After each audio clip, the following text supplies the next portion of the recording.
আসসালামু আলাইকুম সুপ্রিয় শিক্ষার্থী বন্ধুরা। এখানে দেখো নাসিক সামষ্টিক মূল্যায়ন 2024 সালের নবম শ্রেণী বিষয় ডিজিটাল প্রযুক্তি শিক্ষার্থীর জন্য নির্দেশনা।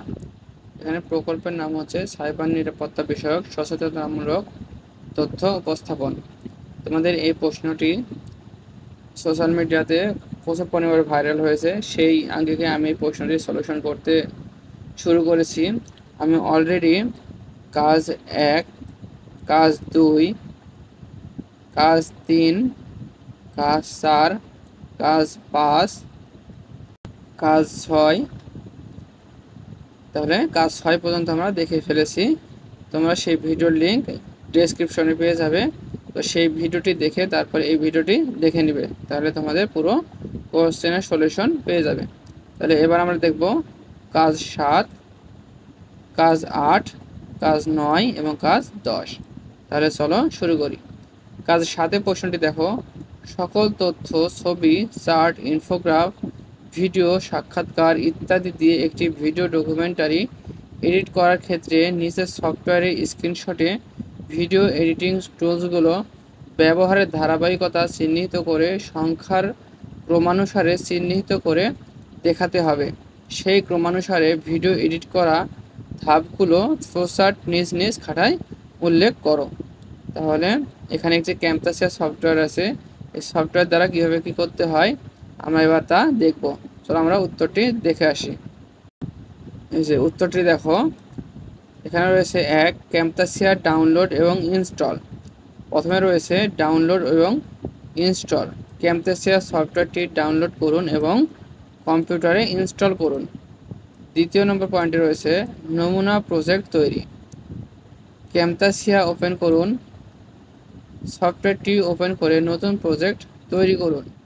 এবার রয়েছে মিডিয়া ইম্পোর্ট। আপনার এডিট করতে চাওয়া ভিডিও বা অডিও ফাইলগুলো ইম্পোর্ট করুন। 3 নম্বরে রয়েছে টাইমলাইনে মিডিয়া যোগ করা। এখানে রয়েছে drag and drop.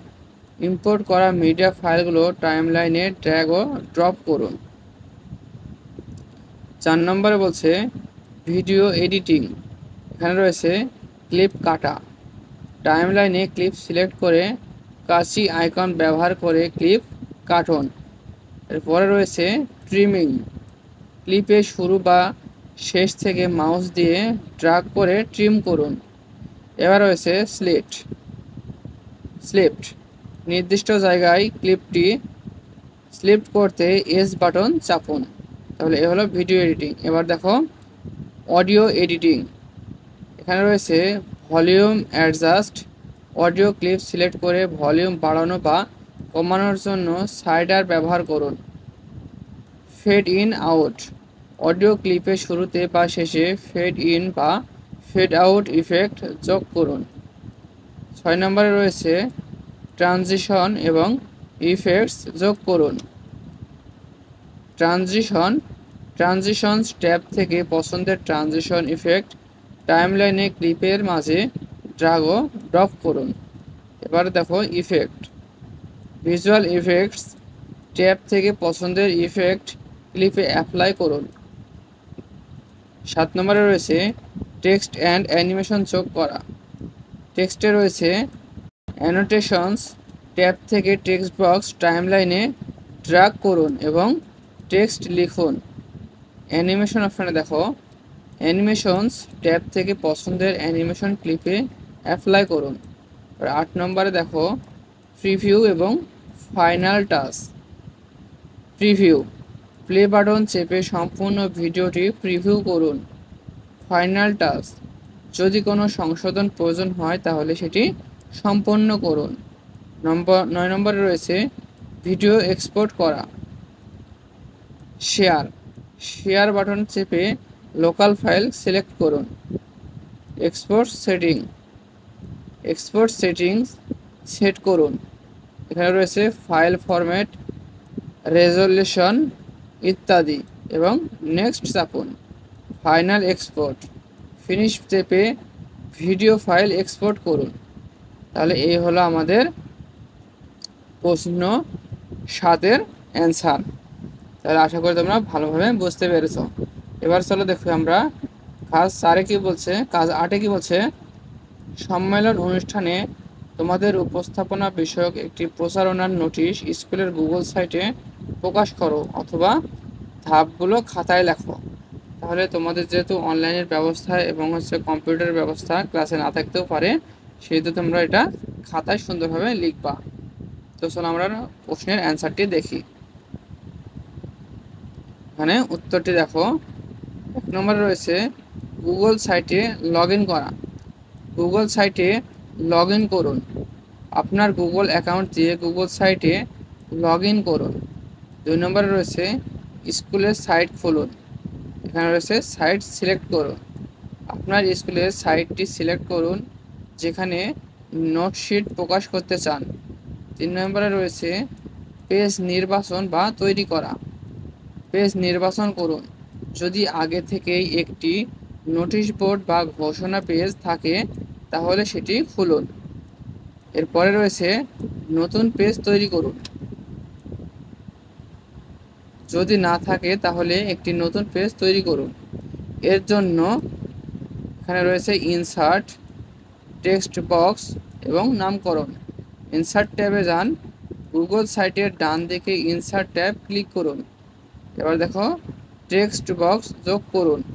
Text box আইকনে ক্লিক করে একটি নতুন টেক্সট বক্স যোগ করুন। এবার দেখো নামকরণ করুন। নতুন পেজের নাম দিন, যেমন সম্মেলন বা অনুষ্ঠানের নোটিশ।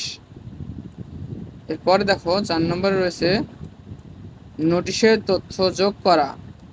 শিরোনাম যোগ করুন।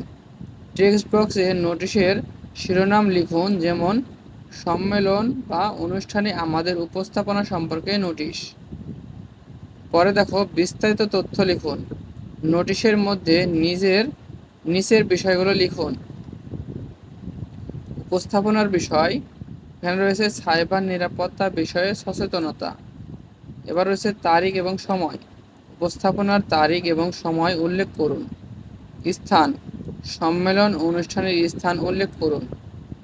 যোগাযোগ তথ্য, যদি কোনো প্রশ্ন থাকে তাহলে যোগাযোগের তথ্য দিন। 5 নম্বর রয়েছে নোটশিট স্টাইল করুন।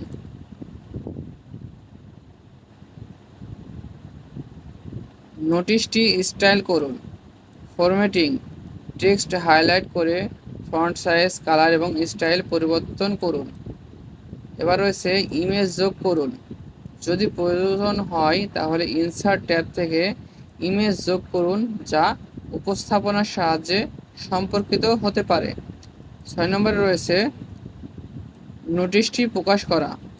পাবলিশ বাটনে ক্লিক করুন। পেজের উপরের ডান দিকে থাকা পাবলিশ বাটনে ক্লিক করুন। ইউআরএল চেক করুন। নিশ্চিত করুন যে সাইটের ইউআরএল সঠিক এবং শেয়ারিং সেটিংস পাবলিক করা হয়েছে। এবার 7 নম্বর দেখো নোটিশটি শেয়ার করা। শেয়ার লিঙ্ক কপি করুন। প্রকাশিত পেজের লিঙ্ক কপি করুন। ইমেল বা সোশ্যাল মিডিয়ায় শেয়ার করুন। লিঙ্কটি ইমেল বা স্কুলের সোশ্যাল মিডিয়া পেজে শেয়ার করুন। এই হলো আমাদের প্রশ্ন 8-এর ফুল সলিউশন। তাহলে আশা করি তোমরা বুঝতে পেরেছো। এবার দেখো আমরা দেখব কাজ 9, পোস্টার ও ভিডিও প্রস্তুতিতে ব্যবহৃত তথ্য ও মিডিয়ার ক্ষেত্রে মেধাস্বত্ব বা কপিরাইট সংরক্ষণ করতে হবে। এর জন্য তোমার ভিডিওর ক্ষেত্রে মেধাস্বত্বের কোন কোন বিষয়গুলো প্রযোজ্য তা যুক্তিসহ লেখো। তাহলে চলো আমরা এই 9 নম্বর কাজের অ্যান্সারটি দেখি।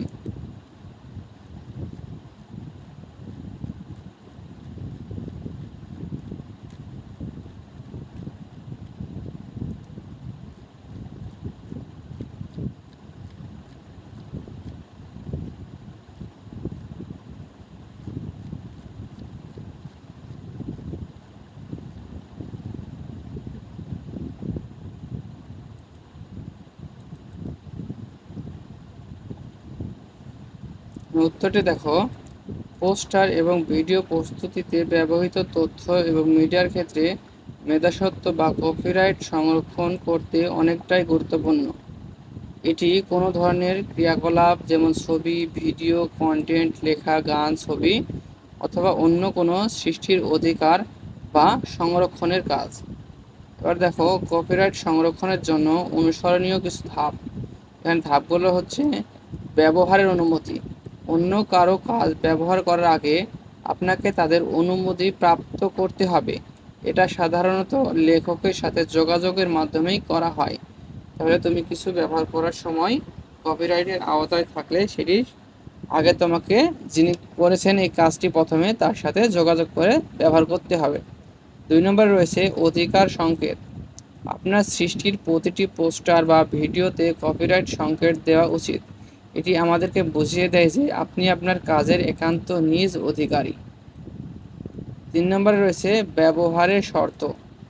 যেখানে প্রযোজ্য ব্যবহারের শর্ত স্পষ্টভাবে উল্লেখ করা উচিত। এটি ব্যবহারকারীদের জানিয়ে দেয় যে কোনো পরিবর্তন বা ব্যবহারের পূর্বানুমতি ছাড়া সাম্প্রতিক নীতি বা আইন দ্বারা দৃষ্টিগত হতে পারে। তাহলে ব্যবহারের যে শর্ত সেটি লিখে রাখা উচিত। এই ব্যবহারের শর্ত মেনে এটি ব্যবহার করতে হবে। 4 নম্বরে রয়েছে যোগাযোগ। আপনি যদি কোনো কপিরাইট সম্পর্কিত প্রশ্ন বা অনুমতি প্রাপ্ত করার প্রয়োজন হয় তাদের যোগাযোগ করার জন্য পূর্ব ব্যবস্থা করতে পারেন। তাহলে কোনো কিছু যদি তোমার প্রয়োজন হয় তাহলে সেটি ব্যবহারের পূর্বে তোমাকে যোগাযোগ করার ব্যবস্থা গ্রহণ করতে হবে। এবার দেখো পোস্টার এবং ভিডিও তৈরির পরে কি করবেন। সংস্থা বা প্রতিষ্ঠানের জন্য কোনো অভিযোগ বা বিচারের সম্ভাব্য ক্ষেত্রে কপিরাইট সংরক্ষণ সুনির্দিষ্ট করতে সম্ভবটি বিবেচনা করা উচিত। তাহলে পোস্টার এবং ভিডিও তৈরির সময় এই কপিরাইটের আওতায় আছে কিনা সেটি যাচাই করে বা বিবেচনা করা একান্ত গুরুত্বপূর্ণ কাজ। তাহলে এ হলো আমাদের প্রশ্ন 9-এর অ্যান্সার। এবার দেখো কাজ 10-এ কি বলছে। প্রত্যেকে যার যার খাতায় আজকের প্রজেক্ট দলের সদস্য হিসেবে নিজের দ্বারা সম্পন্নকৃত কাজগুলো উল্লেখ করো। তাহলে আজকের এই সম্পূর্ণ প্রজেক্ট মানে 1 থেকে 9 পর্যন্ত যে প্রজেক্টগুলো তোমরা করলা সেই প্রজেক্টের কাজ কি কি তুমি করেছো তা এখানে লিখতে হবে।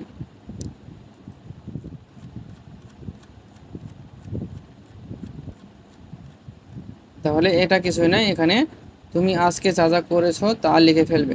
পয়েন্ট আকারে লিখবে যে 1 নম্বরে কী করলে, 2 নম্বর কী কাজ, 3 নম্বর কী কাজ, এভাবে 9টি পয়েন্ট বা 8টি পয়েন্ট বা 6টি পয়েন্ট লিখে সুন্দরভাবে ছোটো ছোটো করে তুমি বুঝিয়ে দিবে যে তুমি কী কী কাজ করেছো, শুধু সেটা বললেই হয়ে যাবে। তাহলে এই হলো তোমাদের ডিজিটাল প্রযুক্তি 9ম শ্রেণীর প্রশ্ন। তাহলে আশা করি তোমাদের যদি এই প্রশ্নটি পরীক্ষায় আসে তাহলে তোমরা এই উত্তর যেভাবে করে দিলাম এভাবে উত্তরগুলো করে আসবা, তাহলে তোমরা ফুল মার্ক পেয়ে যাবা।